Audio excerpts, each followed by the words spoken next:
प्रेम बिना धीरज नहीं, बिरह बिना बैराग, सतगुरु बिन जावे नहीं, मन मन सा का दाग।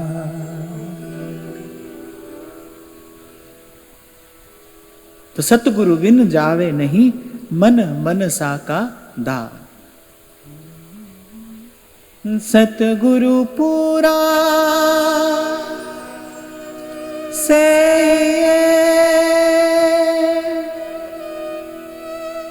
दुखा का होए नास, नानक नाम आराधिए, नानक नाम आराधिए, कारज आवे रास, कारज आवे रास। जब कहते ना बिन सतगुरु जावे नहीं, मन मन सा का दाग।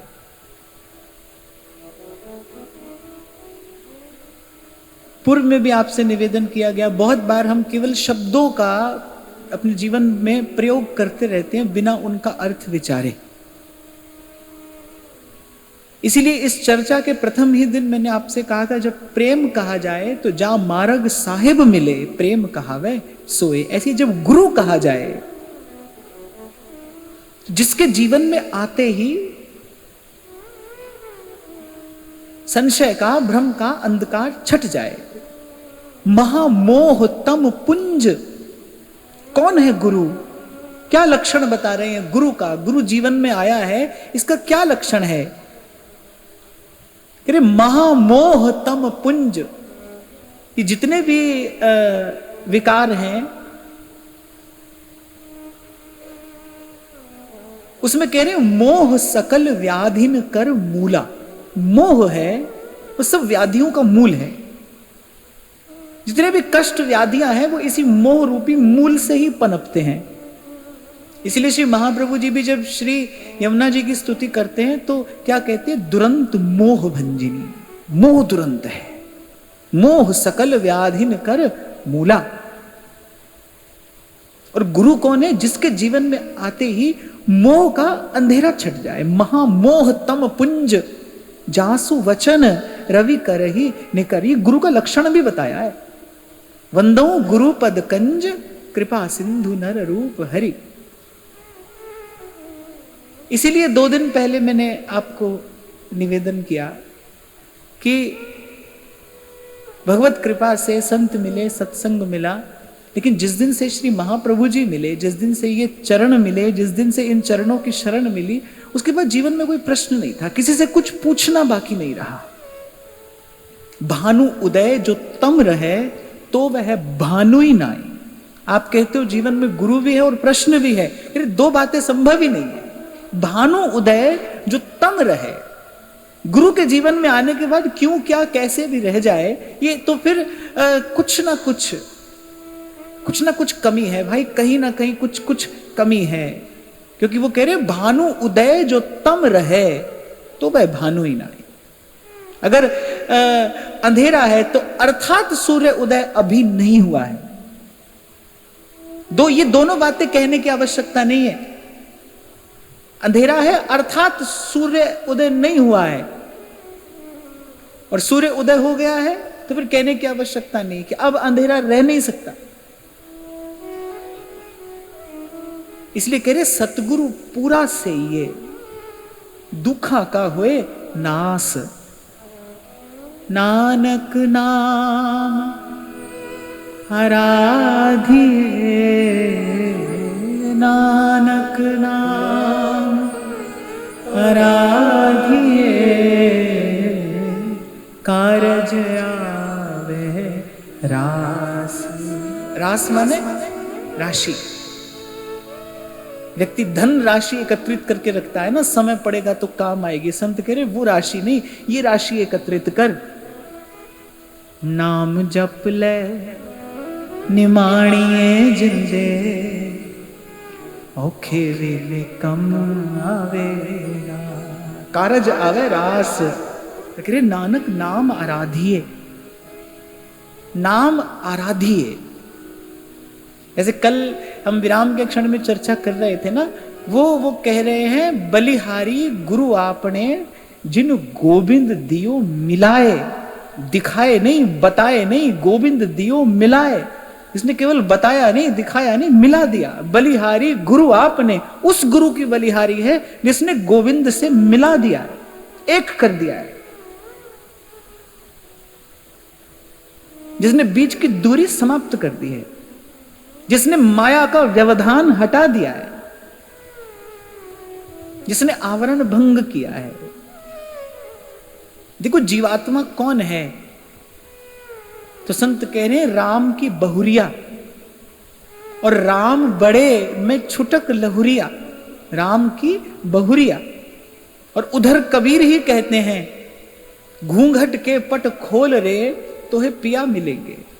अब घूंघट का पट कौन हटाता है? प्रियतम ही तो हटाता है। जो सलज्जा स्त्री है, जिसका प्रथम मिलन होने जा रहा है, उसके घूंघट का पट कौन उठाएगा? प्रियतम ही घूंघट उठाएगा। यही मर्यादा है, यही सुंदरता है, यही गरिमा है। तो और मैंने आपसे कल ही कहा था गुरु कौन है? वो प्रियतम की कृपा मूर्ति ही है। तत्व दो नहीं है, गुरु और इष्ट दो नहीं है। दो कहने में भेद है, भ्रम है, भूल है, और बड़ी भारी भूल है। दो नहीं, एक। प्रियतम की ही कृपा मूर्ति, प्रियतम का ही कृपा वपु, कृपा वपु गुरु है। वही हटाता है, वो आवरण हटाता है और फिर लखाता है, दिखाता है, अनुभव कराता है। तो कह रहे बलिहारी गुरु आपने जिन गोविंद दियो मिलाए, जिसने मिला दिया। अब ऐसे कह रहे नानक नाम आराधिए। कुछ दिन पहले हमने चर्चा की थी, आपको स्मरण हो, मैंने कहा था पहले रटिए, फिर जपिए, फिर गाइए, और फिर ध्याइए, और फिर पाइए। पाने से पहले क्या है? ध्याना। नानक नाम आराधिए। आज किसी ने प्रश्न भी पूछा है कि जब नाम जप करें तो आंख खुली हो कि बंद हो? तो मेरा अनुभव तो ये कहता है कि पहले तो जी भर के श्री जी का दर्शन करते करते नाम जप करिए, आंख खुली हो। जैसे मैं आपसे कहा था ना कि पहले इतने स्वर में जपिए कि आपको सुनाई पड़े, फिर धीरे धीरे जब आप जप में पहुंचेंगे, फिर जप भी पहले होगा, वाचिक जप होगा, फिर उपांशु जप होगा, फिर मानसिक जप होगा, फिर अजपा जप होगा, फिर अजपा जप भी शांत हो जाता है जब आप नहीं रहते। वो अंतिम अवस्था, परावस्था है। तो ऐसे कह रहे नाम आराधिए। नाम का आराधन क्या है? पहले रटिए। सेवक जी ने कहा ना, रटत आई सब सोही। कौन सी शोभा आई? कह रहे वो जो नाम का जो तत्व था वो मेरे हृदय में प्रकाशित होने लगा, वो हृदय में उजागर होने लगा। राधा वल्लभ लाल को हृदय ध्यान, मुख नाम। मुझे लगता है आरंभ यहीं से करिए, निहारिए, ठाकुर जी का रूप निहारिए। मन जो विचार पर्यो रहे, चित्त रमीले रूप, चित्त रूप में रमे। और फिर एक स्थिति ऐसी आए जब खुली आंख से भी वही दिखे, बंद से भी वही दिखे, पर नाम का आराधन हो। सब संतों ने, सब सयानों ने, सब अनुभवी जनों ने, भगवत प्राप्त महापुरुषों ने एक स्वर से केवल नाम के आराधन की बात ही कही। क्यों? क्योंकि पर्याप्त है, यही सर्वस्व है। नाम में नामी ऐसे ही छिपा है जैसे मेहंदी के पात में लाली दिखाई नहीं पड़ती। जो मेहंदी के पात में लाली लखी ना जाए, दिखाई नहीं पड़ती, पर है, एक प्रक्रिया है, उससे उसको प्रकट कर लिया जाता है। ऐसी पहले रटिए, रटिए, रट रसना दिन रैन, फिर जपिए, अच्छा, ये गाने को जप के बाद क्यों कहा?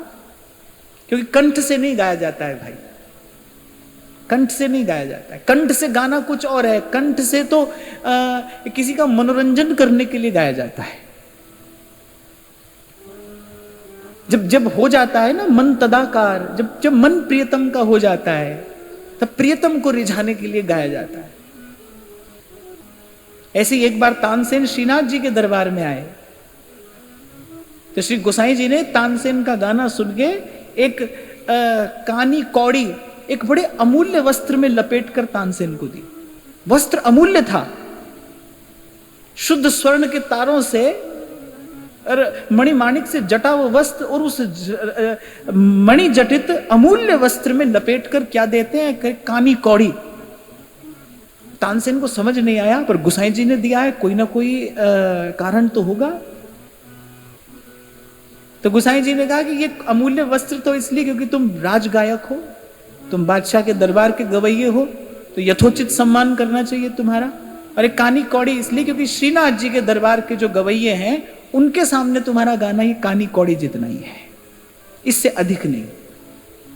अब तानसेन को बड़ा कौतूहल हुआ, भाई कौन है श्रीनाथ जी के दरबार के गवैये? अब उस समय श्री गोविंद स्वामी जी निकट थे। श्री गोसाई जी ने उनको बुलाया। अब गोविंद स्वामी जी गाना तो नहीं चाहते थे तानसेन के सन्मुख, भोर का ही समय था।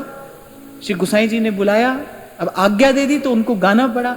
उन्होंने भैरवी गाया, लेकिन श्री गोविंद स्वामी जी ने फिर उसके बाद जीवन में कभी भैरवी नहीं गाया। बोले ये राग तो झूठा हो गया, इसने सुन लिया, ये राग तो झूठा हो गया। और फिर जब तानसेन ने श्री गोविंद स्वामी जी का राग सुना, तो तानसेन ने कहा कि ये कानी कोड़ी भी थोड़ी ज्यादा ही दे दी आपने, ये भी आपने थोड़ा अधिक ही दे दिया हमको। तो वो जो गाना है वो तो जब रच बस जाता है ना, ये तन मन प्रियतम में, प्रियतम मन में बस जाता है, मन प्रियतम में रम जाता है, वो गाना तब है। वो जिस गान को सुनकर साधु संत अपनी समाधि छोड़ छोड़ के भागते हैं। जब मीरा जी हाथ में करताल, पाँव में घुंघरू लेकर गाती है, तो संत समाधि छोड़ छोड़ कर, वो जो बड़े बड़े तपस्वी हैं, जटा जूटधारी तपस्वी सन्यासी हैं, वो दौड़ दौड़ कर आते हैं। जब मीरा कहती है भावे कोई निंदो भावे कोई बंदो, गुण गोविंद जी रागा सा, भावे कोई निंदो भावे कोई बंदो, गुण गोविंद जी रागा सा। जी मार्ग सब संत गया छे, जी मार्ग सब संत गया छे, मी मार्ग में जास्या मीरा रंग लाग्यो नाम हरि, और रंग अटक परी। तभी तो मैं उस दिन आपको कह रहा था, भाई ये किसी कवि की कविता, किसी व्यक्ति के विचार नहीं है, ये कुछ और है, ये कुछ और है। यही वो अमृत है जो यत्र तत्र हरि भक्तों के लिए बिखरा है, यही वो अमृत है। नहीं तो भाई कहूं न कबहूं चैन जगत दुख कूप है, ये तो दुख का कुआं है, अंधा कुआं, गहरा कुआं। कहूं न कबहूं चैन जगत दुख कूप है, हरि भक्तन को संग सदा सुख रूप है। इनके निकट जो बैठ सदा सुख पाइए, ब्रजनागर नंदलाल सुनिस दिन गाइए, ब्रजनागर नंदलाल सुनिस दिन गाइए। इन संतों भक्तों की वाणी, हमारा तो भाई यही भजन है, यही साधन है। हम तो बस ऐसे ही इनके पीछे पीछे चलते, इनकी बात सुनते सुनाते और बस यहां तक आ गए। मैं बिल्कुल आपसे सत्य कह रहा हूं, मेरा तो यही भजन है, यही साधन है, यही सर्वस्व है।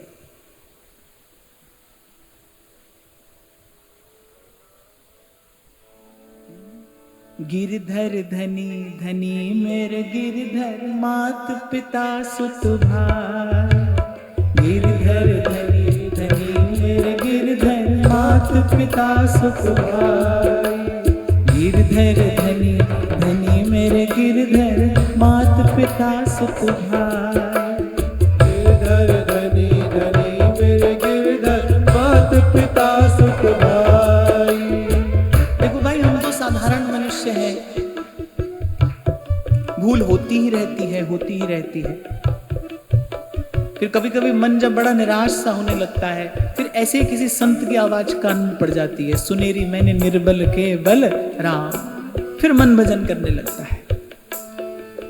ऐसे कभी कभी संसार आकर किसी और प्रकार से अटकने लगता है, फिर ऐसे ही मीरा जी की आवाज कान में पड़ती है, गिरधर धनी धनी मेरे गिरधर, मात पिता सुख भाई।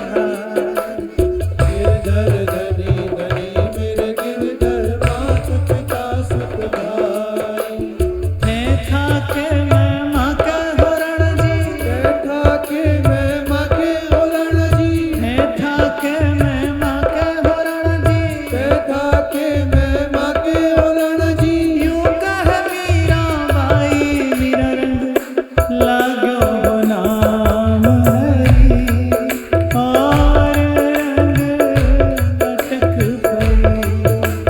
मीरा रंग लाग्यो नाम हरी, और रंग अटक परी।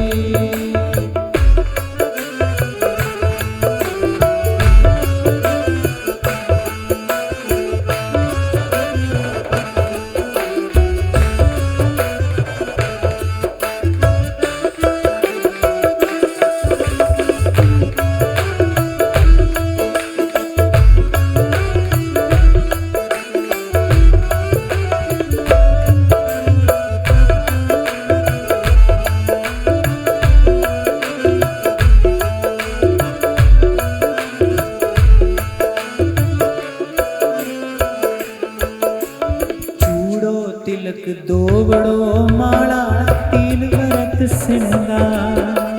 चूड़ो तिलक दोवड़ो माला, सील भरत श्रृंगार। ये जो तिलक है ना, सौभाग्यवती स्त्री के दो चिन्ह होते हैं ना, हाथ में चूड़ी और गले में मंगलसूत्र। ये गुरु का दिया तिलक और ये जो कंठी है, यही हमारा सौभाग्य सूचक चिन्ह है। चूड़ो तिलक दोवड़ो माला, सील भरत श्रृंगार। चूड़ो तिलक दोवड़ो माला, सील भरत श्रृंगार। और सौभाग्य क्या है? कह रहे ये जो इन चरणों की अनन्य टेक है ना, शील, पातिव्रत, अनन्य भक्ति। रहो को काहू मन ही दिए, मेरे प्राणनाथ श्री श्यामा, मैं शपथ करूं तृण छिए। यही हमारा व्रत है। इसलिए आपसे कहता हूं भाई, हाँ ऐसे वैसे और व्रत तो यहाँ नहीं है, पर ये व्रत है यहाँ, शील व्रत श्रृंगारा। अरे इससे अपना श्रृंगार किया है मैंने, प्रियतम को रिझाने के लिए। श्रृंगार किस लिए है? अरे ऐसे किसी को भी राह चलते किसी को भी आकर्षित करने के लिए एक सती स्त्री श्रृंगार नहीं करती है। उसका श्रृंगार केवल और केवल उसके प्रियतम को रिझाने के लिए है। उसका श्रृंगार भी अपने पति की सेवा ही है। गोपी जब श्रृंगार करती है तो वो कृष्ण की आराधना है। गोपी अपनी वेणी का गुंथन करती है, उसमें सुंदर मल्लिका के पुष्प गूंथती है कि इसकी सुवास से श्री कृष्ण को सुख होगा।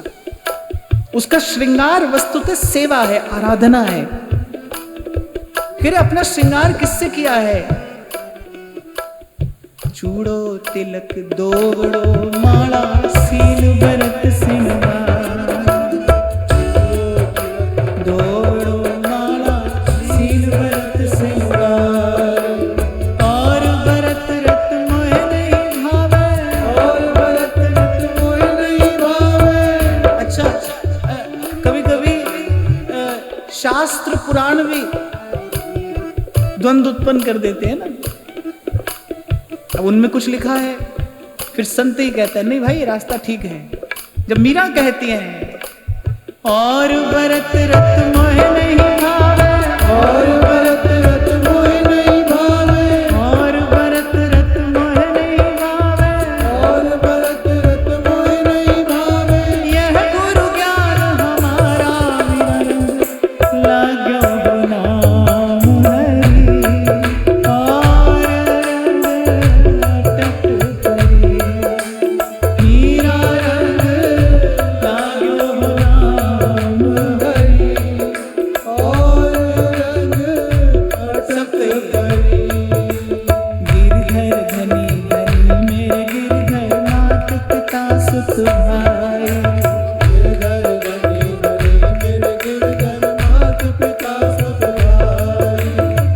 गिरधर धनी धनी मेरे गिरधर मात पिता सुख भाई। गिरधर धनी धनी मेरे गिरधर मात पिता सुख भाई। अगली बात यही कह रहे हैं, प्रेम तो ऐसा कीजिए जैसे चंद चकोर, खींच टूट भू पर गिरी, अरे गर्दन टूट कर गिर जाए पर चित वैवाही ओ। वो देखता नहीं किसी ओर, वो किसी की ओर नहीं देखता, यहां वहां नहीं देखता। अरे प्रीत करिए तो ऐसे करिए जैसे चंद चकोर, जैसे चकोर की चंद से है, खींच टूट भू पर गिरे। संत कहते हैं देह तो छूटेगी, फिर ये तो एक दिन छूट जाएगी, फिर देह तो छूटेगी फिर नेह ना छूटेगो माई।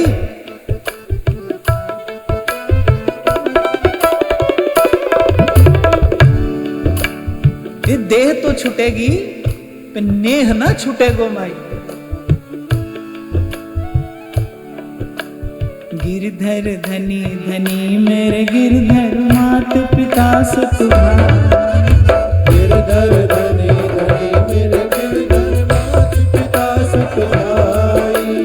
ऐठा के मैं माँ के हरण जी, ऐठा के मैं माँ के हरण जी।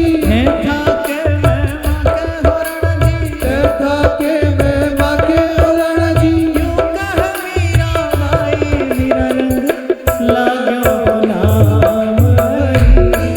और रंग मीरा रंग लाग्यो नाम हरि। और रंग अटक पड़ी। हीरा के प्रभु गिरधर नागर, हीरा के प्रभु गिरधर नागर। हीरा के प्रभु गिरधर नागर, हीरा के प्रभु गिरधर नागर। जन्म मरण सो छुटगी मीरा रंग लाग्यो नाम हरि। और रंग अटक पड़ी। हीरा रंग लाग्यो नाम हरि। और रंग अटक पड़ी। और रंग अटक पड़ी, और रंग अटक पड़ी। और रंग अटक पड़ी।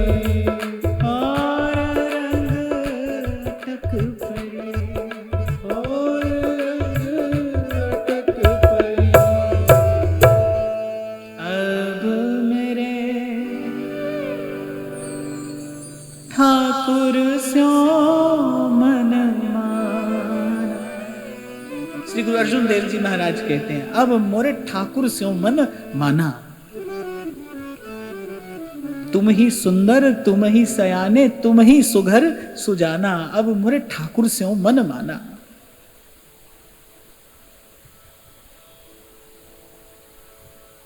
तुम बात कर रहे थे नाम आराधिए, पहले रटिए जपिए, फिर जब जप ले जाए, जब प्रवेश करा दे जप भावना में, तब गाइए। और फिर गाते गाते, भक्त गाते गाते ही ध्यान की अवस्था में पहुंचता है। एक योगी ध्यान तक पहुंचता है यम नियम आसन प्राणायाम प्रत्याहार करके, लेकिन जो भक्त है वो ध्यान से सुनना हमारे बहुत काम की बात है। ये भक्त है वो हरि गुण गाते गाते उसी ध्यान की प्रगाढ़ अवस्था में पहुंच जाता है। और कल मैंने आपको निवेदन किया था कि प्रेम के अतिरिक्त जितनी भी विधियां हैं, कुछ थोड़ी देर के लिए एकाग्र करती हैं, कुछ अधिक देर के लिए, पर सदा के लिए एकाग्र नहीं कर सकती। यदि कर सकती होती तो क्यों कहा जाता कि कोई भी कभी भी पथच्युत हो सकता है, अपनी अवस्था से गिर सकता है। ध्यान की एक अवस्था में पहुंच जाने के बाद, अरे अनुभवी जन तो ये कहते हैं समाधि में पहुंच जाने के बाद भी पुनः अभिनिवेश हो सकता है, यहां संभव है। भगवान कह रहे केवल मेरा भक्त ऐसा है, भक्ति ऐसी है, न मे भक्तः प्रणश्यति क्षिप्रम भवति धर्मात्मा। और शाश्वत शांतिम निगच्छति, शाश्वत शांति को प्राप्त करता है। यद गत्वा न निवर्तन्ते, जहां पहुंचकर कोई फिर वापस लौटता नहीं, जिस स्थान से कभी पतन नहीं होता। न मे भक्तः प्रणश्यति। तो जहां एक योगी यम नियम करके पहुंचता है, वहां एक भक्त गाते गाते पहुंच जाता है। गाया गाया हरि गुण गाया और काल ब्याल सो बांची। मीरा कह रही है हरि गुण गाते गाते बस माया काल से परे हो गई, जीते जी मुक्त, द्वंद से मुक्त, गाया गाया हरि गुण गाया। और अगर हम अपनी बात करें, हम अगर हमारे आचार्य की बात करें, तो यहां तो निस दिन गान, यही हमारी उपासना है। सदा गायम गायम मधुरतर राधा प्रिय यशः, गायम गायम। इसी की आशा, इसी की अभिलाषा श्री महाप्रभु जी सुधा निधि में अनेक स्थानों पर करते हैं। गायम गायम मधुरतर राधा प्रिय यशः, सदा सांद्रानंदा नवरसद राधारति कथा। और स्वामी जी तो कहते हैं श्री हरिदास के स्वामी श्यामा कुंज बिहारी संगीत संगी, वो तो संगीत के बिना रहते ही नहीं। सबसे पहली सेवा क्या है निकुंज में? भोर होते ही, भोर से भी पहले सबसे पहली सेवा क्या है? प्रात समय नव कुंज द्वार वे ललिताजू ललित बजाई बीना। पौढ़े सुनत, अभी अभी शैया पर ही पौढ़े हैं श्यामा श्याम, पौढ़े सुनत श्याम श्री श्यामा दंपति चतुर प्रवीण प्रवीणा। और वहां रात्रि में जब शयन की बेला है, तब भी कौन सी सेवा हो रही है? राजत निकुंज महल ठकुरानी। तब लाल जी मधुर मधुर रीति से गाकर और फिर सेवा कर रहे हैं। संगीत संगीत, इस दिन गान। पर ये गाना कैसा है? ये प्रियतम के रूप में तद्वत होकर गाना है। इसीलिए संभल कर क्रम बताया गया आपको। पहले रटिए, फिर जपिए, फिर गाइए। यहां केवल स्वर सौंदर्य अपेक्षित नहीं है, भाव सौंदर्य अपेक्षित है। यहां गाने के लिए, प्रियतम को रिझाने के लिए केवल स्वर सौंदर्य अपेक्षित नहीं है। और वैसे भी भाई यहां किसी का कितना भी मधुर स्वर क्यों ना हो, पर वहां युगल के सन्मुख क्या है? वो दे दी ना श्री गोसाई जी ने, फूटी कौड़ी दे दी तानसेन को कि ले श्रीनाथ जी के दरबार के जो गवैया है उनके सामने तुम्हारा गाना ऐसा है। किसका ऐसा है? तानसेन का। और वो तानसेन कौन है? कह रहे धरा मेरू सब डोलते तानसेन की तान। तानसेन कोई साधारण गायक नहीं है, वो दिव्य हैं, उनकी विद्या अलौकिक है। पर वो कह रहे वो अलौकिक विद्या भी उनके सामने क्या है? अरे एक ते एक संगीत की स्वामिनी। महाप्रभु जी प्रियाजू की सखियों के लिए कह रहे हैं, एक ते एक संगीत की स्वामिनी। ऐसी प्रियाजू की सहचरियां हैं, इतनी निपुण, इतनी प्रवीण। और क्यों ना हो, स्वयं च सकला कला सुकुशली कृता न कदा। उनकी गुरु कौन है? प्रिया जी उनके गुरु हैं। प्रिया जी ने ही सब सखियों को सकल कलाओं में प्रवीण किया है ना। देख कर, छू कर प्रिया जी जब स्पर्श करती हैं, जब कृपा दृष्टि से अवलोकन करती हैं, जब पुकारती हैं, जब अपना प्रसादी दुकूल वस्त्र प्रदान करती हैं, तो सहचरियां कुछ न कुछ दिव्यता प्राप्त कर लेती हैं। इसीलिए महाप्रभु कह रहे हैं, श्री राधा किंकरी नाम लुठती चरणयोर अद्भुता सिद्धि कोटि। अद्भुता सिद्धि, प्रिया जी की सहचरियों के चरणार बिंद में लुंठित होती हैं अनेक अनेक कोटि कोटि सिद्धियां और दिव्य सिद्धियां। ये ऐसी क्षुद्र तुच्छ सिद्धियां नहीं, हाथ में माला निकाल दी और ये क्या कर दिया, ये तो बहुत बहुत क्षुद्र बात है, तुच्छ। इसकी ओर तो देखना भी एक प्रकार से भक्ति मार्ग के पथिक के लिए अपराध है। इस ओर देखना भी अपराध है। ये सब तो मन को मैला करने वाला है। दिव्य सिद्धियां, श्री राधा किंकरी नाम लुठती। ये बात मैं इसलिए कह रहा हूं कि अब बहुत लोग मन में ये ना सोच बैठे कि भाई अब हमको तो गाना आता ही नहीं, क्या करें। इसलिए मैंने कहा कि यहां केवल स्वर सौंदर्य अपेक्षित नहीं है, भाव सौंदर्य अपेक्षित है। और एक और बात मैं तो कहता हूं कि एक बार इसका भी जीवन में अनुभव करके देखो। कहां विषय के दलदल से हटाकर विषय पंख को धीरे धीरे प्रियालाल के प्रेम सर में नवाया, और जिन्होंने ललित नेह नाता निभाया उन्हीं व्यास नंदन की जय बोलते हैं। इस नाम में समग्र माधुर्य छिपा है। मैं तो आपको बराबर अंत तक कहता रहूंगा कि इस नाम को साधारण मत समझना। इस नाम में सब है। क्या है जो इस नाम में नहीं है? जो अन्यत्र है वो भी इस नाम में है, और जो अन्यत्र नहीं है वो भी इस नाम में है। हरि रीति अक्षर बीज ऋषि वंशी शक्ति सुअंश। इस मंत्र की शक्ति क्या है? वंशी।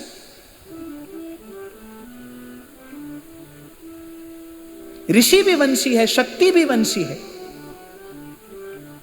नख सिख सुंदर ध्यान धरी जय जय श्री हरिवंश। विद्या हरिवंश मंत्र चतुर अक्षर। ये जो पंचम प्रकरण है ना, इस पंचम प्रकरण में श्री सेवक जी महाराज ने इस नाम की मंत्र के रूप में ही तो प्रतिष्ठा की है। पंचम प्रकरण का प्रयोजन क्या है? सेवक वाणी का, जैसे एक प्रकरण जस विलास है, एक रस विलास है, एक नाम प्रताप है।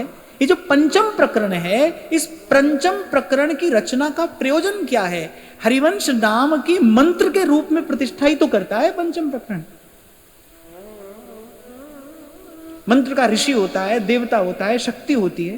अरे हरि रीति अक्षर बीज ऋषि वंशी शक्ति सुअंश नखसिक सुंदर ध्यान धरी जय जय श्री हरिवंश। इसलिए निवेदन कर रहा हूं आपको भाई, जो जो जो सब स्थानों पर है वो भी इस नाम में है, और जो कहीं नहीं है वो भी इस नाम में है। श्री हरिवंश नाम सब सिद्धि। हम तो भाई जब से श्री हरिवंश नाम लेने लगे तब से संसार यही पूछता आ रहा है कि इनके पास कुछ है।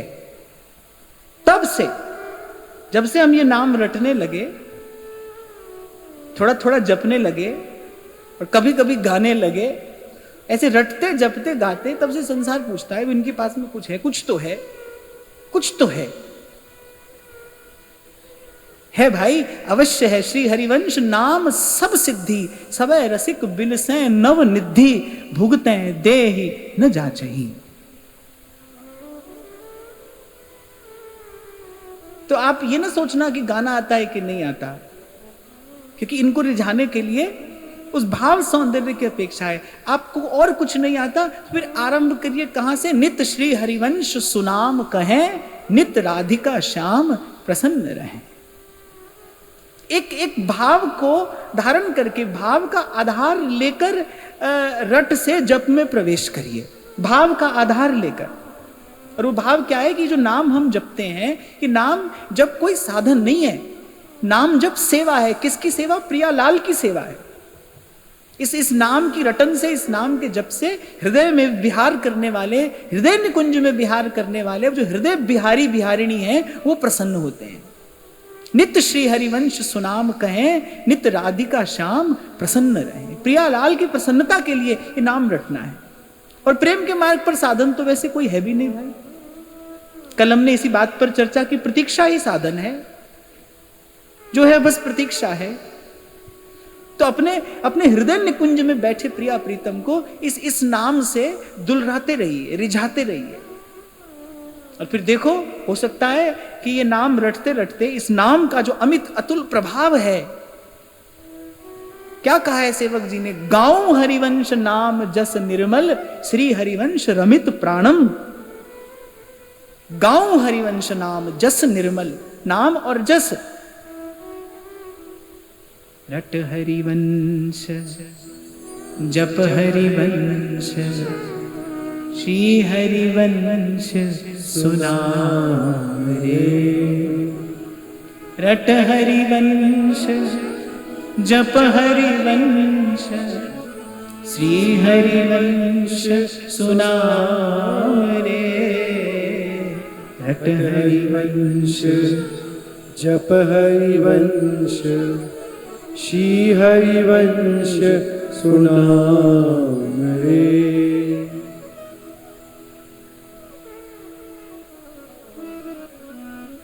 प्रेम का जैसे संचरण कराने वाला ये नाम है। प्रेम मूल यह नाम है। हृदय में प्रेम का संचरण कराने, संचार कर देने वाला है। जड़ हृदय में, पाषाण हृदय में, यही इस नाम का अमित प्रताप है। प्रेम मूल यह नाम है। तो आप रटो जपो, देखो रट जब तक पहुंचते पहुंचते तो गाना आ जाएगा। जब तक आप जप में पहुंचोगे ना, भावना भावित होगा हृदय, स्वर लहरी फूट पड़ती है भीतर से। और ये सूत्र समझना आता हो तो एक सीधा सरल सूत्र और भी है, और वो है हर दिल जो प्यार करेगा वो गाना गाएगा। जैसे ही स्पर्श होगा हरिवंश नाम की कृपा से, क्योंकि प्रेम मूल यह नाम है, जैसे ही नाम की कृपा से प्रेम का स्पर्श होगा तो वो गाना गाएगा। अब राग ताल का विचार आपको नहीं करना है, आपको तो गाना है। गाना लक्ष्य है, भाव पूर्ण गाना।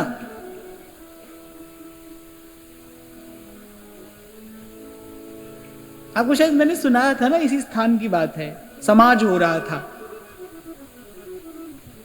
प्रातः पंडित श्री रसिक पद रेणु जी महाराज वो स्वयं समाज में गाते थे, तो वो गा रहे थे। अब संयोग से उस दिन कोई गायक भी समाज में आकर बैठ गए। जब समाज पूरी हुई तो उन्होंने पूछा कि महाराज जी कौन सा राग गा रहे थे आप? तो महाराज जी ने कहा इसका नाम है महात्मा राग। बोले महात्मा राग गा रहे थे। महाराज जी इसमें कौन से स्वर लगते हैं? बोले सब लगते हैं इसमें, जो लगाओ वही लग जाता है, ये महात्मा राग है। गा रहे हैं, लेकिन वो गाना कैसा है कि जब गा रहे हैं तो नेत्रों से अविरल अश्रु प्रवाह हो रहा है। इसीलिए मैंने कहा भावना भावित होकर गाया जाता है।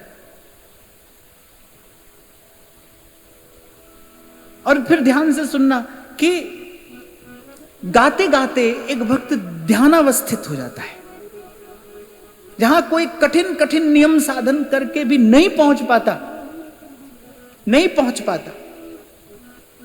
यह आत्मानुभव है। ध्यान की उस अवस्था में जहां कोई कठिन कठिन साधन करके भी नहीं पहुंच पाता, एक भगवान का प्रेमी भक्त भगवान का नाम और भगवान का गुण गाते गाते उसी सोपान पर बड़ी सहजता से पहुंच जाता है।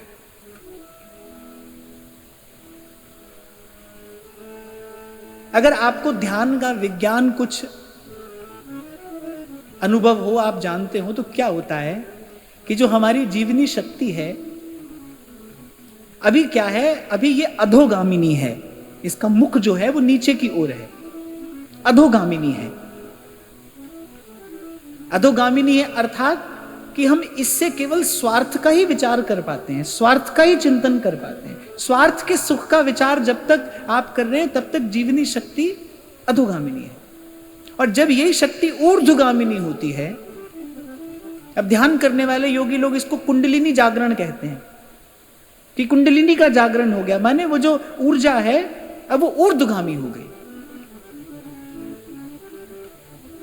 जैसे एक स्थान पर पानी नाली में बह रहा हो और फिर वही जल जब फव्वारे से आता है बाहर, कितनी दूर तक उसकी पहुंच होती है और देखने में कितना सुंदर लगता है, देखने में भी वो बड़ा सुखद है। ऐसे ही जिसकी जीवनी शक्ति का ऊर्ध्वगमन हो गया है वो देखने में भी बड़ा सुखद है। संत का दर्शन ही सुखद होता है। दर्शन कीजिए साधु का साहेब आवे याद। संत का दर्शन भी बड़ा सुखद है। ऐसे फव्वारा चलने में कितना सुंदर लगता है। केवल सौंदर्य वृद्धि के लिए लोग किसी स्थान पर फव्वारा लगाते हैं, चाहे उसकी आवश्यकता ना हो, पर उससे सुंदरता बढ़ जाती है। ऐसे ही जब शक्ति का ऊर्ध्वगमन होता है तो तन मन सुंदर हो जाता है, और केवल सुंदर नहीं, सुंदर हो जाता है और सुखद हो जाता है। क्षमा करना संसार की सुंदरता, थोड़े से क्षण के लिए सुंदरता तो है, पर संसार का सौंदर्य सुखद नहीं है। ठाकुर जी का जो सौंदर्य है, संत भक्त का जो सौंदर्य है, वो सुखद है। तभी महाप्रभु जी ने कहा नरवाहन प्रभु निहार, प्रभु का रूप निहार, लोचन भर घोष नार। कैसा है? नक सिक सौंदर्य काम दुख निकंदिनी। ये कामना के दुख का निवारण करने वाला है, कामजन्य ताप का निवारण करने वाला है। दर्शन मदन गोपाल मनोहर मनसिज ताप निवारे। ऐसे ही संत भक्त का भी दर्शन है। साहिब आवे याद, उसका दर्शन मन को निर्मल और पवित्र करने वाला है।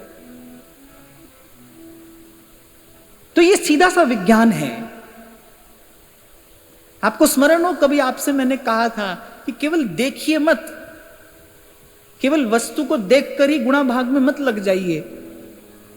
उस वस्तु की कुछ तरंग भी है, उसका कुछ आभा मंडल भी है, अनुभव करने का प्रयास करिए। संत को देखकर नहीं पहचाना जाएगा, वो अनुभव में आएगा। उसका संतत्व अनुभूति का विषय है। कुछ अनुभव होगा आपको भीतर, एक रासायनिक परिवर्तन होता है संत के पास जाते, केमिकल चेंज। आज का विज्ञान इसको कहता है ना कि जब आप प्रसन्न होते हैं तो ऐसा हार्मोन निकलता है, उदास होते हैं तो ऐसा हार्मोन निकलता है। ऐसे जब आप किसी संत के पास पहुंचते हैं, कोई ऐसा महापुरुष, जागृत चेतना है जिसकी जीवनी शक्ति ऊर्ध्व गमन प्राप्त कर चुकी है, जिसके जीवन से स्वार्थ समाप्त हो गया है, जो परमार्थ में स्थित हो गया है, यो न द्वेष्टि न कांक्षति। ऐसे एक अलग तरीके का कुछ रासायनिक परिवर्तन होता है भीतर। I call it divine hormone.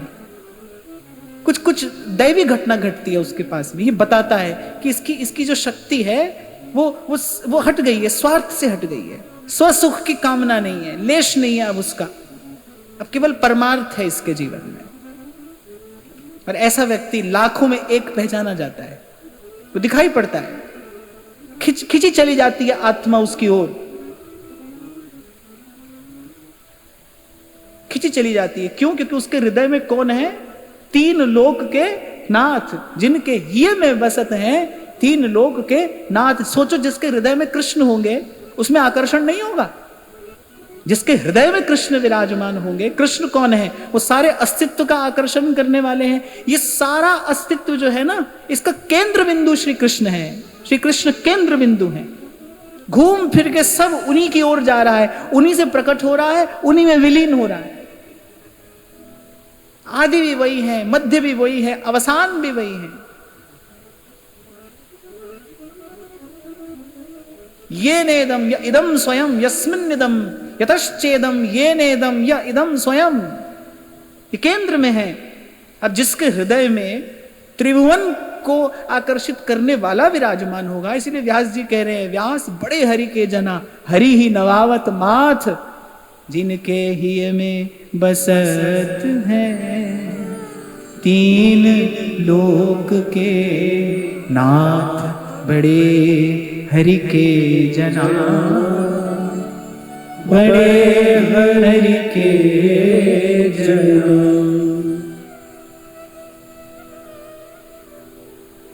तो सब प्रश्नों का उत्तर क्या है? श्री कृष्ण है। और यही एक कारण है कैसे कोई एक व्यक्ति सहस्रों को खींच लेता है अपनी ओर। बड़ा सात्विक आकर्षण है उसमें। क्यों? उसके पास बैठकर आपके मन को विश्राम सा मिल जाता है। क्यों? उसका शब्द कान में पड़ते ही एक बार तो मन की सारी हलचल समाप्त हो जाती है। क्या है? क्या कारण है? तीन के हिय में बसत हैं तीन लोक के नाथ। एक बात तो ध्यान रखना भाई, जहां कहीं आकर्षण है उसके मूल में कृष्ण है।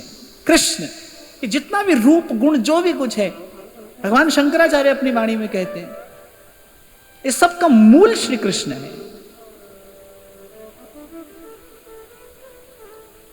अरे एक दो बार तो कुछ लोगों ने आकर मुझसे पूछ ही लिया। मुझे याद है मैं ऋषिकेश ठहरा हुआ था, तो कोई उन्होंने बहुत कहा, शंभू जी से 5 मिनट मिलना है, चलो मिलो।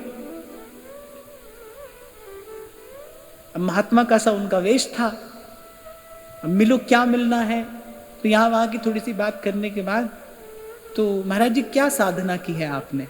मुझे लगा कि कोई हमारी उपासना के विषय में प्रश्न कर रहे हैं, तो मैं बताने लगा उनको कुछ। जैसी मैंने बताना आरंभ किया, बोले नहीं नहीं नहीं नहीं, मैं ये नहीं पूछ रहा हूं। बोले क्या साधना की आपने, क्या है आपके पास। तो मैंने कहा ये पूछने आए हैं आप। बोले हाँ, हमको बड़ा कौतूहल था, हम ये जानने के लिए आए।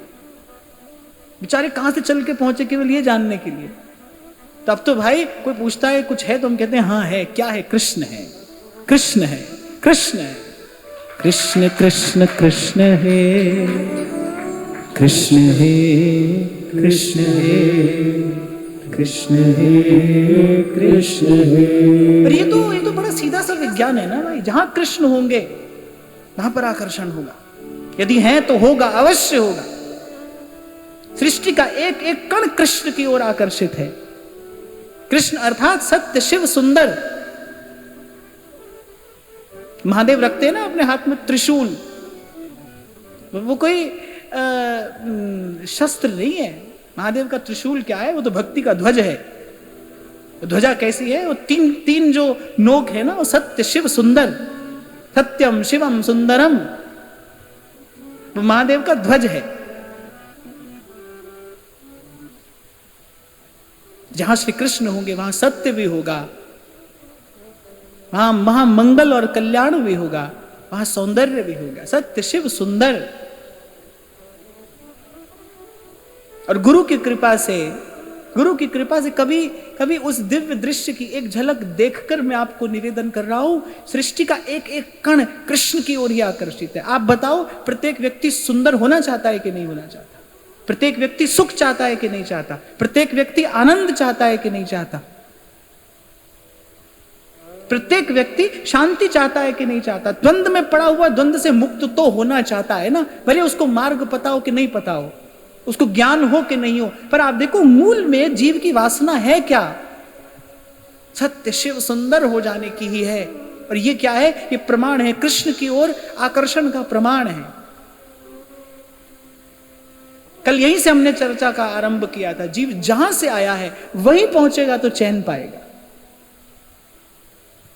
संत अपने शब्दों में कह देते हैं, जिन मोह को घायल किया मेरी दवा है सो। ना वो मिले न मैं सुखी। जब तक वो न मिले तब तक मैं सुखी नहीं हूं। ना वो मिले न मैं सुखी। क्या कहूं जीवन हो, ये क्या जीवन है? जिन मोह को घायल किया मेरी दवा है सोई। वही मेरी औषधि है, वही मेरे दुख का निदान है। तो कृष्ण है। और ये ध्यान का विज्ञान है। आपकी ऊर्जा का ऊर्ध्वगमन हो, स्वार्थ से हटकर हमारी चेतना को परमार्थ का धरातल मिले। एक और बात मैं आपको कहते हुए आगे बढ़ूं, इसी को उत्सव कहते हैं। ऐसे नाचने कूदने का नाम उत्सव नहीं है ना। हमारे लिए तो उत्सव क्या है? चलो आज समोसा कचौड़ी बना लो, पुआ रबड़ी खा लो, बढ़िया कपड़े पहन लो और नाच गा लो, हो गया उत्सव। बड़ा सुंदर शब्द है उत्सव। उत्सव जब हमारी चेतना को एक ऊंचा धरातल मिलता है, श्रेष्ठ धरातल परमार्थ का। जिनके जीवन में परमार्थ है उनके जीवन में नित्य उत्सव है। जिनको देकर संतोष होता है, जो देकर प्रसन्न हो जाते हैं, उनके जीवन में नित्य उत्सव है। और सब संतों के चरणों में, सब महापुरुषों के चरणों में प्रणाम करते हुए मैं कहूं कि इस सृष्टि में ये जो ठंडी बयार बहती है, वृक्ष फल देते हैं, ये उन्हीं महापुरुषों का ही प्रताप है। ये उन संतों की ही कृपा है। वही इस धरा का उत्सव संत है। कुलम पवित्रम जननी कृतार्था वसुंधरा पुण्यवती चतेन।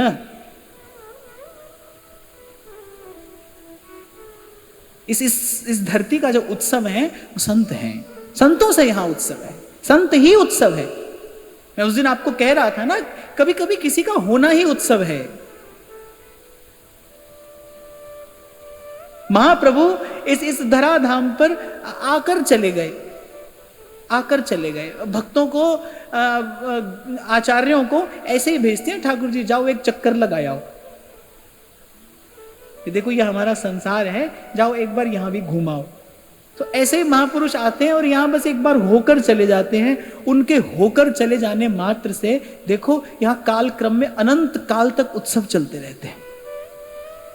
जब से महाप्रभु जी आए, जब से महाप्रभु जी के श्री चरणों ने इस धरा का स्पर्श किया, तब से लेकर आज तक और आगे अनंत काल तक आप देखना कितने ही जन शामा शाम के ये प्रेम उत्सव, भाव उत्सव नित्य मना रहे हैं और मनाते रहेंगे। किसी का आना ही उत्सव का सृजन कर देता है, रच देता है उत्सव। कहां हम जैसे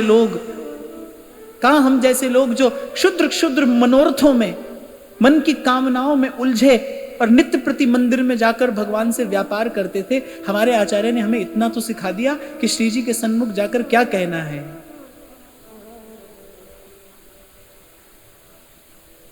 ओ बलि जा नागरी शाम,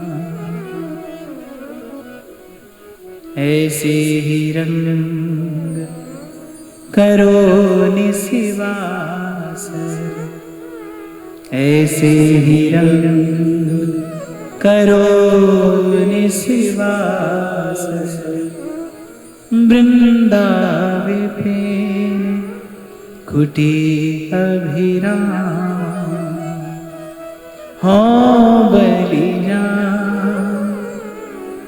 नागरी शाम। अरे इससे पहले कोई हृदय थोड़ी था। आगे कह रहे हैं जा घट प्रेम न संचरे, सो घट जान मसान। मसान समझे? श्मशान। जाघट प्रेम न संचर है, इसके हृदय में प्रभु के चरणों के लिए अनुराग नहीं है।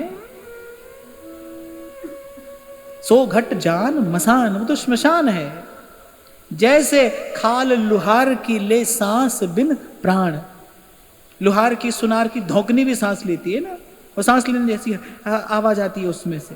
अरे ऐसा ही है बस जीवन, जाघट प्रेम न संचर है। तो जीवन कैसा था? ये स्मशान जैसा ही तो था। छोटी छोटी कामनाओं के लिए कहां कहां चक्कर लगाते थे, कहां कहां माथा घिसते थे, किस किस के आगे हाथ पसारते थे। और अब देखो शाम निवेरो सब सो झगड़ो, सब निपटा दिया। महाराज बाणी में कहते हैं ना, लख खुशियां पातशाहियां, जे सतगुरु नदर करे। लख खुशियां पातशाहियां, जे सतगुरु नदर करे।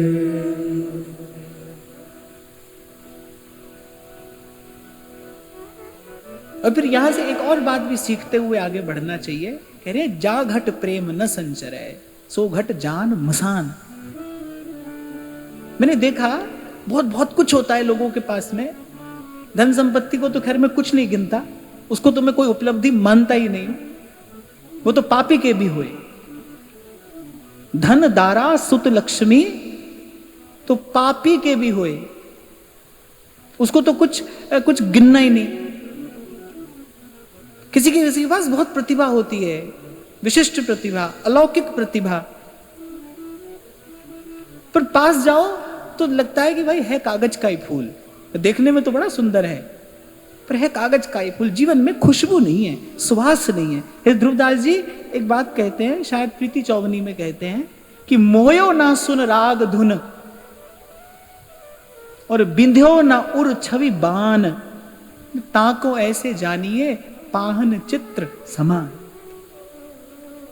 ना तो सुंदर सरस मधुर संगीत की स्वर लहरी उसको आकर्षित करती है, पर ना रूप ही उसको आकर्षित करता है। कभी कभी देखता हूं भाई मैं, कुछ लोग इतनी खींचातानी में पड़ जाते हैं बुद्धि की, सरल शब्दों में कहूं तो इतनी खोपड़ी घिसाई करते हैं वो, कि इतने रूखे सूखे, इतने नीरस हो जाते हैं कि पूछिए मत। 2 मिनट के लिए उनका संग करना असह्य हो जाता है, मेरे लिए तो हो जाता है। हमको तो एक बात समझ में आई भाई कि जैसे आप गाड़ी चलाते हो और एक नौसिखिया गाड़ी चलाता हो। अब तो ऐसा नियम हो गया ना कि भाई वो अपनी गाड़ी पे बहुत बड़ा बड़ा लाल अक्षर में एल लगा कर रखेगा। एल माने लर्नर। उसका मतलब क्या है? वो इससे दूर ही रहना, इससे दूर रहना है। कभी भी आकर तुम तो ठीक चल रहे हो, वो लर्नर है।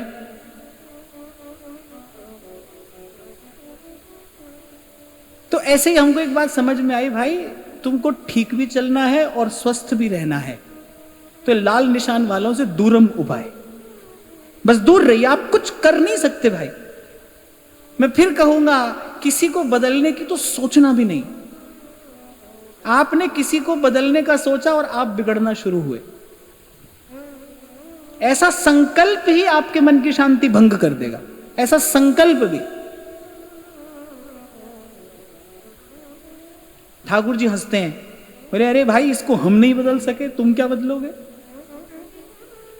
कुछ लोग मैंने देखा, उनको कभी संतोष होता ही नहीं, उनको शिकायत ही शिकायत रहती है। फिर मैं सोचता हूं भाई इसको भगवान संतुष्ट नहीं कर सका, हम इसको क्या संतुष्ट करेंगे?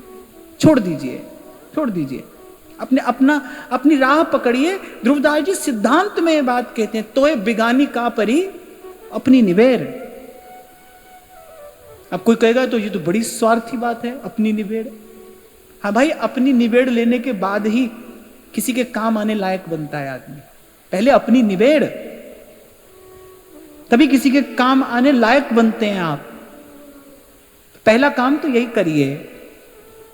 थोड़ा थोड़ा पिछला पाठ भी दोहराते रहना चाहिए ना। पहली बात तो सुधर जाए, और दूसरी जोर से बोलो, सुधरे रहें। बस किसी को सुधारना नहीं भाई, हमको बिल्कुल भी नहीं।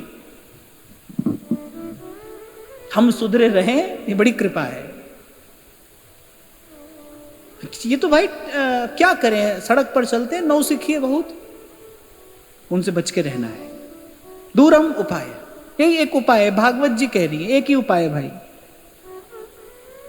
तो खैर मैं ये कह रहा था, कभी कभी कोई ऐसा नीरस होता है कि 2 क्षण का भी संग करना असह्य हो जाता है उसका। वो देखा जाता है उसका हृदय कैसा है, कितना देखने में सब कितना मनोहर जान पड़ता है, मनमोहक है।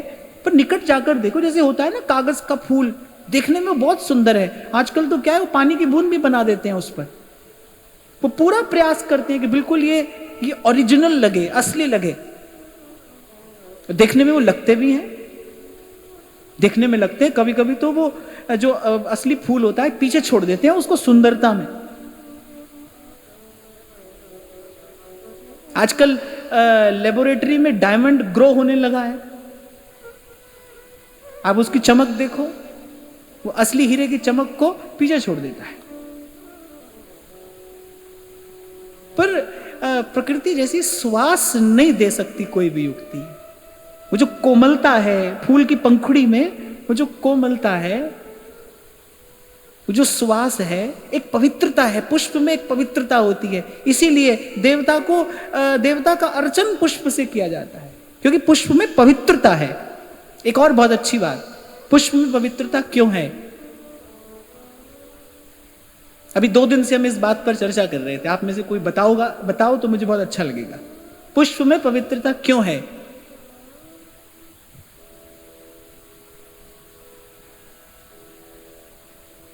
क्योंकि जब फूल खिलता है ना, उसकी किसी से प्रतिस्पर्धा नहीं होती। एक ही डाल पर कितने फूल खिल रहे हैं, फूल की किसी से होड़ नहीं है। फूल के जीवन में, पुष्प के जीवन में प्रतिस्पर्धा नहीं है, उसके जीवन में ईर्ष्या नहीं है। एक बहुत बड़े विचारक ने ये बात कभी कही थी। कुछ अंश उन्होंने कहा, कुछ मुझे समझ में आया चिंतन से। हाँ भाई, ऐसी बात है, फूल खिलता है, लेकिन उसके आजू बाजू वाले फूल से भी कोई प्रतिस्पर्धा नहीं है। वो तो अपने आनंद में खिला है बस। वो ये भी नहीं जानता कि मेरा लक्ष्य क्या है, वो नहीं जानता, पर वो खिल गया है। समय आया और वो खिल गया, समय आएगा वो मुरझाकर चला भी जाएगा। और भाई कितने ही संत यहां ऐसे आते हैं जो फूल की तरह खिलते हैं, थोड़ी देर के लिए अपनी सुगंध यहां बिखेरते हैं और किसी को खबर भी नहीं पड़ती, और फिर वो परम देव के चरणों में पहुंचकर अपनी यात्रा सफल कर लेते हैं, पता भी नहीं चलता किसी को। हम तो दिन रात एड़ी चोटी का जोर लगाने वाले हैं, भाई हमको कोई कैसे जाने माने पहचाने। अच्छा, फिर ये भी कोई दोष नहीं है अगर हम ये कहें कि हमको जाने, हम कह रहे हमको ही जाने, हमको ही माने, हमारी ही माने, हम ही ठीक कह रहे हैं, ये और आफत है। इसलिए हमारे जीवन में वो जो लीपा पोती से आने वाली वो थोड़ी देर की अल्पकालिक सी सुंदरता है, वो भले आ जाए, लेकिन पवित्रता नहीं आती जीवन में। पवित्रता, मैं तो कई बार महाप्रभु जी के जीवन का ही केवल चिंतन करता हूं। श्री नागरीदास जी कह रहे ना, गुण गंभीर व्यास नंदन जुके, तो वो प्रसाद सुजस जस गाऊं। कौन आया जिनको वंदत नित्य ही छैल छबीलो श्याम, वो प्रेम तत्व प्रकट प्रेम को रूप धरी श्री हरिवंश उदार। वो हित, वो प्रेम तत्व इस संसार में प्रकट हुआ। मैं किसी से कुछ कहा न सुना, आया। जैसे मान लो श्री जी की इच्छा से, श्री जी की आज्ञा से आए, करते सुकुमारी प्यारी वंशी तब दीनी, और कैसे मौन चले गए। ये जस रस तो महाप्रभु जी के निकुंज पहुंच जाने के बाद प्रकट हुआ। सेवक जी ने प्रकट किया, उजागर किया, हित तत्व को उजागर किया, हित तत्व का प्रकाश किया। इसलिए भाई, जो भी हितोपासक है, जो भी महाप्रभु के चरणों के आश्रित है, इस संप्रदाय के एकमात्र गुरु श्री सेवक जी महाराज हैं। सेवक जी की वाणी गुरु आज्ञा है। इसीलिए रसिकों ने आरंभ से कहा कि सेवक वाणी जो नहीं जाने, तिनकी बात रसिक नहीं माने। जो गुरु की आज्ञा ही नहीं मानता है, उसकी बात न सुनो न मानो। सेवक जी की वाणी गुरु आज्ञा है, सेवक जी गुरु तत्व है, उन्होंने उजागर किया, प्रकाश किया है हित तत्व का। फिर मैं ये कह रहा था कि देखो कैसे महाप्रभु आए, और कैसे जैसे वो रेत के ऊपर से सांप निकल जाता है ना, निकल जाने के बाद वो चिन्ह है वो बताता है यहां से कोई गया है। ऐसे पता चला बाद में संसार को कि कौन आया था। कितना गंभीर, कितना गहन गंभीर है प्रेम। प्रकट स्वयं को प्रकट करने से कितना दूर, कितना दूर। अरे बड़े बड़े राजा महाराजा नत हुए चरणों में आकर, पर कहां रहे? लता भवन सुख शीतल छहा, श्री हरिवंश रहत नित जहां, तहां न वैभव आन की।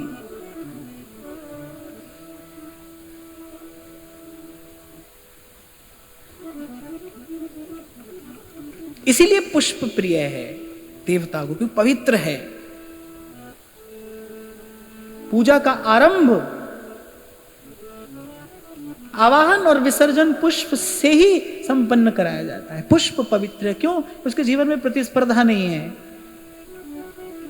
कितना निर्मल, कितना निश्चल, कितना निष्कपट आया है, और बस ऐसे देवता का अर्चन वंदन करके प्रसाद होकर चला गया। ये बात मैंने इसलिए कही, 2 दिन से तो प्रसंग ही चल रहा था, पर आज ये बात आ गई तो मैंने कहा कि ये भाव आपके तन मन की पवित्रता नष्ट करता है। कोशिश करना इससे बचकर रहना। इससे बचने का एक ही उपाय है, इससे बचने का एक ही उपाय है, जहां जिसको जो मिल रहा है, जहां जो कोई कर रहा है, पा रहा है, उसके मूल में उसकी इच्छा है। जही जस जग रघुपति करही, सो ते ही छिन तस होई। किसी को जो मिल रहा है, कोई जो पा रहा है, कर रहा है, उसकी इच्छा है। ये बात मैंने इसलिए कही कि ऐसी कोई घटना घटती हुई दिखाई पड़े, हरि की इच्छा मानकर मौन होकर आगे बढ़िए। कल भी मैंने कहा था, डोंट जज, डोंट कमेंट। उसका विचार करते ही और उसके बारे में कुछ कहते ही आप फंस जाएंगे। एक बार मेरे से एक व्यक्ति ने ऐसे पूछा कि अमुक व्यक्ति के विषय में आपका क्या विचार है। तो मैंने कहा, अमुक व्यक्ति के विषय में विचार प्रकट करने के लिए पहले उसका विचार करना पड़ेगा ना मुझे। पहले मैं उस व्यक्ति का विचार करूं, और फिर विचार करके मैं अपना विचार प्रकट करूं। मुझे इतने झंझट में पड़ना ही क्यों है? जिसका विचार करना चाहिए उसका विचार करिए ना। महापुरुष कहने तत्व का विचार करिए, सत्य का विचार करिए। अजर अमर की निशानी देखिए बस। ये जो मर मिट जाने वाला है इसका विचार मत करिए, ये विचार करने योग्य ही नहीं है। इसके विचार से ही जीवन में अपवित्रता आती है। संसार के विचार से ही तो जीवन में अपवित्रता आती है। इसका विचार मत करिए। और इसके विचार से मुक्त होने की यही विधि है कि जही जस जग रघुपति करहि।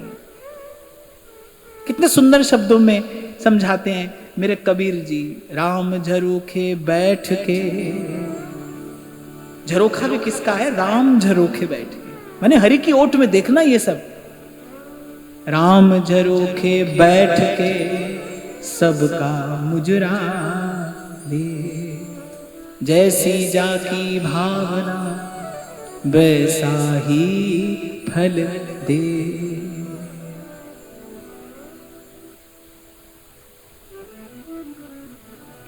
क्योंकि भाई ये प्रेम है ना, ये तो बड़ी गरिष्ठतम वस्तु है। इसके लिए बड़ी बड़ी तीव्र पाचन शक्ति चाहिए।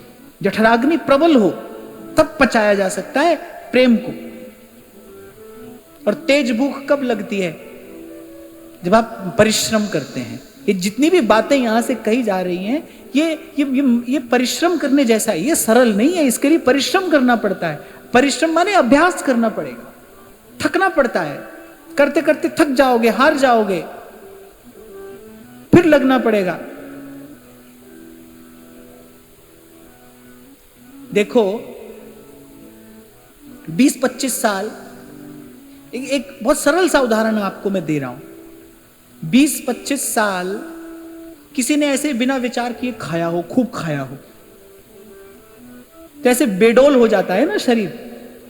बेडोल भी हो जाता है, रोगी भी होने लगता है। फिर जब कोई जाता है परिश्रम करने, जब कोई परिश्रम करने जाता है तो उससे एक बार जाकर पूछो कि कितना परिश्रम करना पड़ा। और केवल घंटा 2 घंटा वही परिश्रम नहीं करना पड़ता है, पूरा दिन भर सावधान रहना पड़ता है। ये खाना है, ये नहीं खाना, इतना ही खाना है। अगर जरा सा भी कुछ यहां वहां खाया तो सारा परिश्रम व्यर्थ हो जाएगा। माने सुबह से लेकर रात तक एक प्रकार की तपस्या है। 20-25 साल से जो शरीर बिगड़ा है उसको सुधारने के लिए बरसों तपस्या करनी पड़ती है। फिर मन तो जन्म जन्म से बिगड़ा है। ये मन तो जन्म जन्म से बिगड़ा है। आपको लगता है 6 महीना में 84 भी याद हो जाए, सुधानिधि भी याद हो जाए, और लगे हैं पन्ना पलटने में। ऐसे होगा नहीं भाई, ऐसे नहीं होगा। मार्ग तो वही है जो रसिकाचार्यों ने बताया है। शीस काट पग तर धरे तब पहुंचे कर्म। रास्ता तो वही है। ये सरल सा उदाहरण मैंने आपको दिया कि 20-25 साल का बिगड़ा हुआ शरीर, उसको भी कई बरस लग जाते हैं सुव्यवस्थित होने में। और सुबह से लेकर रात तक की तपस्या करनी पड़ती है। मैंने की है, मैं इसलिए आपको बता रहा हूं। कठिन कार्य है। मैंने आपको जिव्या के स्वाद को बिल्कुल त्याग देना पड़ता है, फिर आप उसका विचार नहीं कर सकते। तो जब ये प्रक्रिया चल रही थी तब मैंने सोचा, मैंने कहा देखो भाई, और मन तो कितने जन्मों का बिगड़ा है। इसीलिए भगवान ने कहा अभ्यासेन तो कौन्तेय वैराग्येण च गृह्यते। अभ्यास माने वहां जाकर घंटा 2 घंटा व्यायाम करना। और वैराग्य माने भाई अब ये नहीं खाएंगे, अब धरो आप हमारे सामने समोसा, गुलाब जामुन और जाने क्या क्या। नहीं भाई, अब तो वैराग लेना पड़ा है हमको, अब ये नहीं खा सकते। तो 2-3 बरस पहले की बात है। इसे एक बार किसी के यहाँ जाना हुआ तो माता जी कहने लगी मैंने समोसा बनाया है, आपके लिए बनाया है, बहुत प्यार से बनाया, तो खाना ही पड़ेगा। मैंने कहा प्यार तो ले सकता हूँ, समोसा तो नहीं ले सकता, ये तो आपको ही खाना पड़ेगा। क्या करें भाई, तो सारी हमारी मेहनत, सारा परिश्रम व्यर्थ हो जाएगा। तो वहां से बात मुझे समझ में आई। अभ्यास और वैराग्य जो साधन है, जो है उसका निरंतर अभ्यास भी है और उसके अतिरिक्त वैराग्य भी है। जैसे कल मैं आपको कह रहा था, कुछ करना है और साथ ही साथ कुछ नहीं करना भी है, कुछ करना भी है और कुछ नहीं करना भी है, और इन दोनों को ही करना है। करने को करना है, नहीं करने को नहीं करना है, ये दोनों ही करना है और दोनों को करते हुए आगे बढ़ना है, तब आगे बढ़ने की संभावना है। जैसे एक नाव चलाने वाले ने चप्पू तो चलाया, उस बेचारे ने क्या था, लंगर खोला ही नहीं। अब वो कहे मैंने परिश्रम तो किया है, अभ्यास तो किया है, पर कुछ कमी रह गई थी ना उसमें। अब चप्पू तो चलाया, अब लंगर खोला ही नहीं।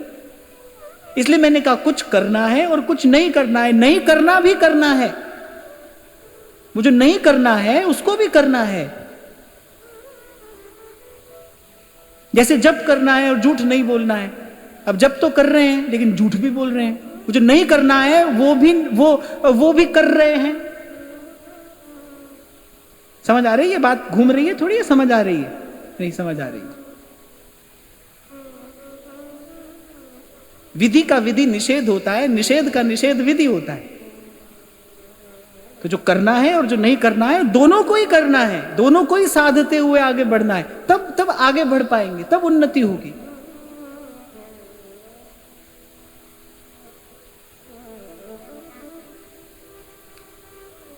होता क्या है, मैं आपसे इसलिए पूछ लेता हूं, तो कई बार मुझे महाराज जी कहते हैं आप बड़ी हैवी डोज देते हो।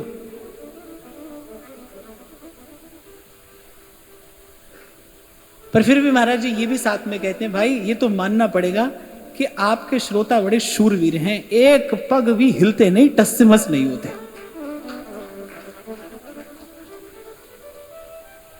बोले आप कोई भी बम फोड़ो पर वो खड़े रहते हैं वहां।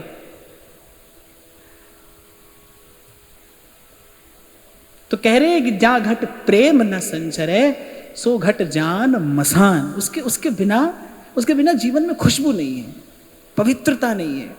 और बिना पवित्रता और सुवास के, गुणों के पुष्प देवार्चन के योग्य नहीं होता। जिस फूल में खुशबू ना हो और पवित्रता ना हो, वो ऐसे कहीं किसी कोने में सजाने के काम तो भले आ जाए। जैसे आज बहुत अंग्रेजी फूल आते हैं ना, कई दिन तक मुरझाते नहीं। ठीक है, वो घर में फूलदान में सजाने के काम आ जाए, लेकिन प्रभु के चरणों का अर्चन वंदन तो जल कमल और थल कमल से ही होता है।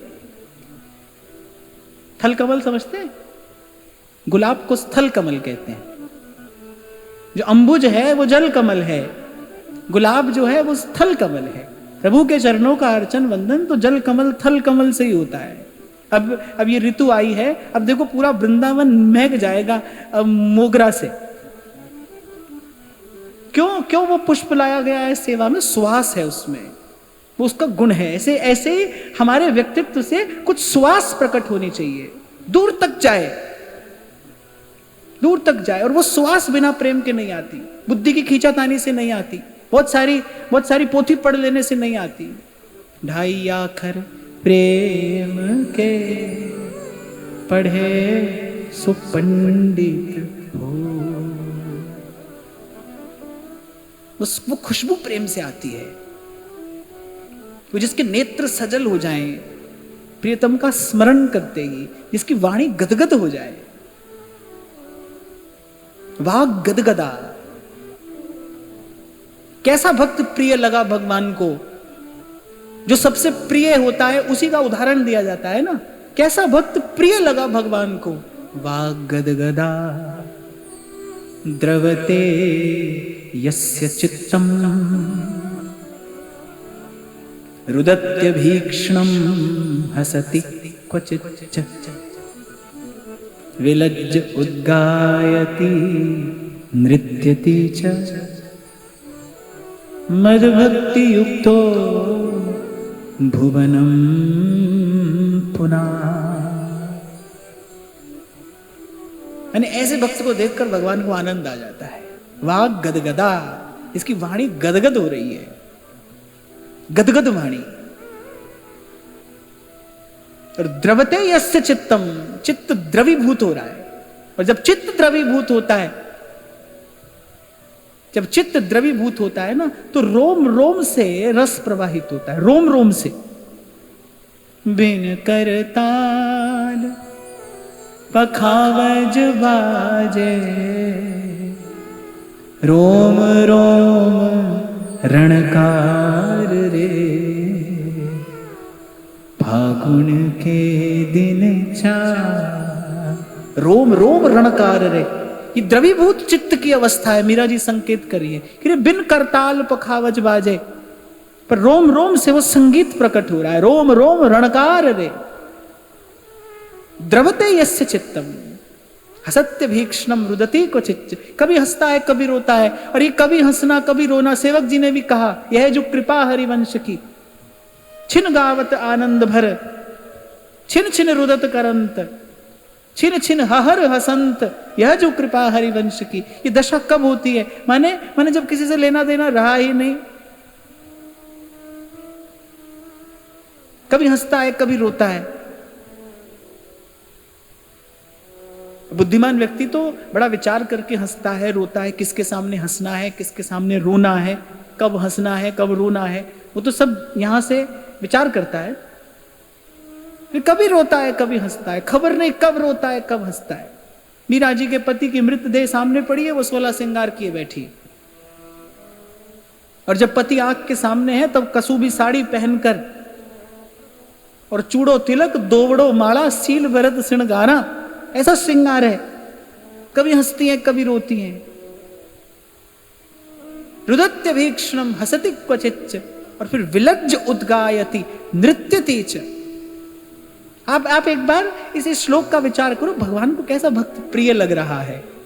हम कैसे हों जो प्रभु को प्रिय लगे, हम अपना कैसा श्रृंगार करें, कैसा हमारा जीवन हो जो प्रभु को प्रिय लगे। करे ऐसा वाग गदगदा, कभी हुई हो आपकी वाणी गदगद, जो कहना चाह रहे हो वो न कह पा रहे हो भावातिरेक के कारण। द्रवते यस्य चित्तम, द्रवीभूत चित्त, रोम रोम रणकार, हसत्य भीक्षणम रुदति क्वचिच्च, और विलज्ज उद्गायति, विलज्ज।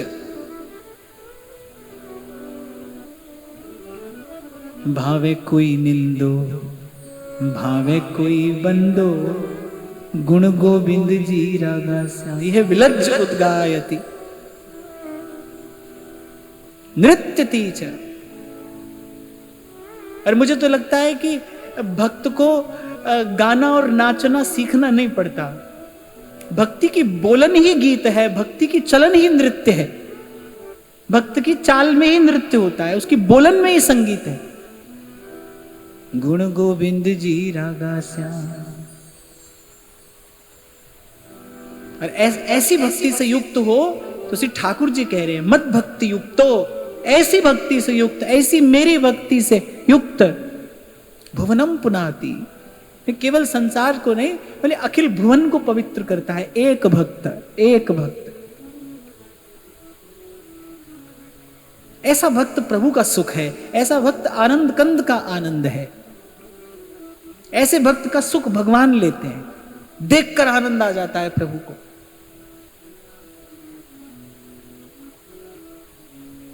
जैसे बड़ा सुंदर पुत्र हो, गुणी भी हो, उज्जवल गुण हो, पवित्र जीवन हो, तेजस्वी हो, तो ऐसी माता देख देख कर बलैया लेती रहती है ना, मन ही मन, कहती कुछ नहीं, मन ही मन प्रसन्न होती रहती है, मन ही मन हर्षित होती है, उसको देखकर आनंद आता है माता को। ऐसे ही जब कोई ऐसा भक्त होता है तो प्रभु को देख देख कर आनंद आता है, प्रसन्न होते हैं, रीझते रहते हैं प्रभु।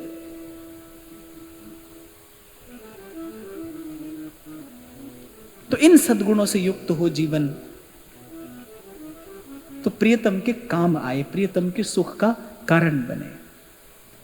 आज की वार्ता यही श्री जी के चरणों में निवेदन करते हैं। महाराज श्री के चरणों में प्रणाम। आप सबके हृदय स्थित प्रभु को, भाव प्रभु को नमः।